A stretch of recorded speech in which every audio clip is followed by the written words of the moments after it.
एक देखो बिजनेस के अंदर ना दो चीज़ें होती है, एक कंपटीशन, दूसरा कोलैबोरेशन। अब आप फोकस कीजिए कि किस पे करना है।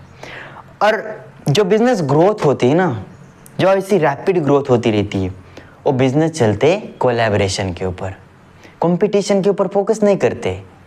कंपटीशन वहाँ है जहाँ आपको लगता है कि आपके अंदर वो पावर ही नहीं है, आपके अंदर वो यूनिक सोल्यूशन एडवांटेजेस ही नहीं है। जब कंपटीशन लोग दूसरा कुछ देखना चाह रहे और आप उसे इवॉल्व नहीं कर पा रहे, तब आपके लिए कंपटीशन डिफिकल्ट है, तब आप बिजनेस में स्ट्रगल कर लेंगे। तो फोकस ऑन कोलैबोरेशन। अब यहाँ पर कोलैबोरेशन का क्या मतलब है? देखो, पहले बात हो गई हमारा एडवांटेजेस, उसके बाद आएंगे कि यार ये एसोसिएशन है। जब हम डिजिटल बिजनेस में जाते तो बहुत सारे ऐसे यूनिक सारे सॉल्यूशन भी आते, यूनिक सारे बिजनेसेस भी होते। वहाँ पर लोगों के साथ कनेक्ट रहना, एक नेटवर्क बनाना होता है।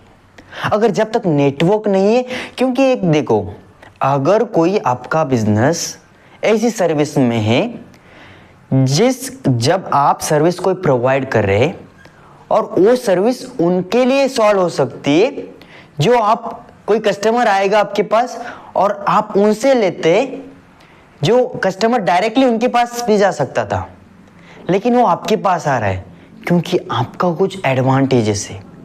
अब जहां पर कस्टमर वो जा सकता था उनके पास, दूसरे बिजनेस के पास, दूसरी कंपनी के पास, अब वो आपका हो गया कोलैबोरेशन। अब उनके साथ आपको एसोसिएशन में मेंटेन करना है, क्योंकि अगर कस्टमर डायरेक्ट उधर जाएगा तो आप वहां पर स्ट्रगल कर जाएंगे।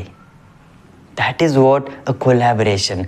जब तक आप कोलैबोरेशन के साथ जाएंगे, फास्ट जाएंगे। क्योंकि देखो, एक बिजनेस यूनिक प्रॉब्लम सॉल्व कर रहा है अच्छे से, उसके पास भी कुछ एडवांटेजेस है। अब आपके पास भी एडवांटेजेस है, आप भी यूनिक प्रॉब्लम सॉल्व कर रहे हैं।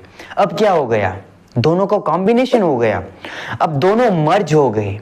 अब क्या हो गया? Fast growth.